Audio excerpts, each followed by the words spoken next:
আসসালামু আলাইকুম রহমতুল্লাহ বরকাত। কি বলবো ভাই, দীর্ঘদিন যাবৎ মনের ভিতরে অনেক কষ্ট নিয়ে প্রবাসে পড়ে আছি।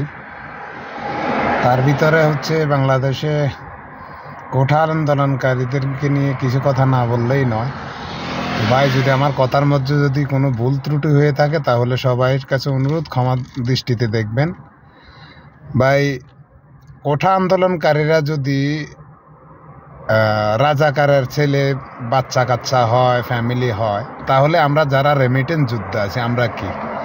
আমাদের ভাই বোন, আত্মীয় স্বজন, পাড়া প্রতিবেশী, এলাকাবাসী সবাই তো কোঠা আন্দোলনের কলেজে পড়ে, স্কুলে পড়ে, তারপর ইউনিভার্সিটিতে পড়ে, তারপর মাদ্রাসায় পড়তেছে। তাহলে আমাদের ভাই বাদার তারা যদি রাজাকারের সন্তান হয়, তাহলে কি আমরা রেমিটেন্স যোদ্ধারা কি রাজাকারের সন্তান না?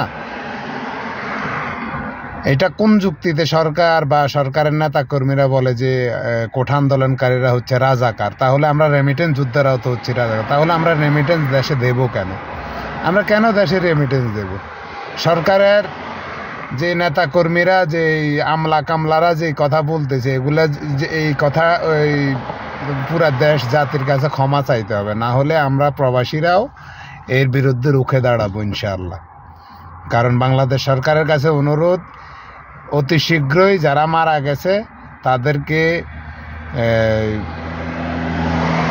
আর্থিক অনুদান দেওয়া এবং কোঠা আন্দোলনকারীদেরকে অতি শীঘ্রই যাদেরকে অ্যারেস্ট করা হয়েছে তাদেরকে মুক্তি দেওয়া এবং কোঠা আন্দোলন বন্ধ করে দেশটাকে শান্তিপূর্ণ একটা আমরা দেশ চাই। আমরা চাই না যে আমাদের দেশের মধ্যে অহিংসতা, বিভিন্ন ধরনের মারামারি, কাটাকারি, খুন, রাহাজারি এগুলো চলুক। আমরা চাই যে শান্তিপূর্ণ একটা দেশ, যে দেশের নাম শুনলে সারা পৃথিবীতে মানুষ গর্ব করে।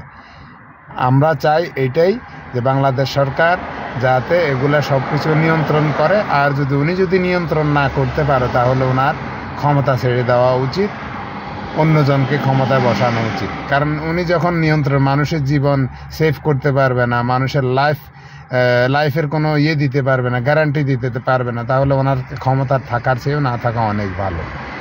উনি অতি শীঘ্রই ক্ষমতা ছেড়ে অন্য কাউকে ওনার এই আসনে বসাক, এইটাই আমরা চাই। আর যদি ভাই আমার কথার মধ্যে যদি কোনো ভুল ত্রুটি বা ভুল ত্রুটি হয়ে থাকে তাহলে ভাই সবার কাছে অনুরোধ, ক্ষমা চোখে দেখবেন।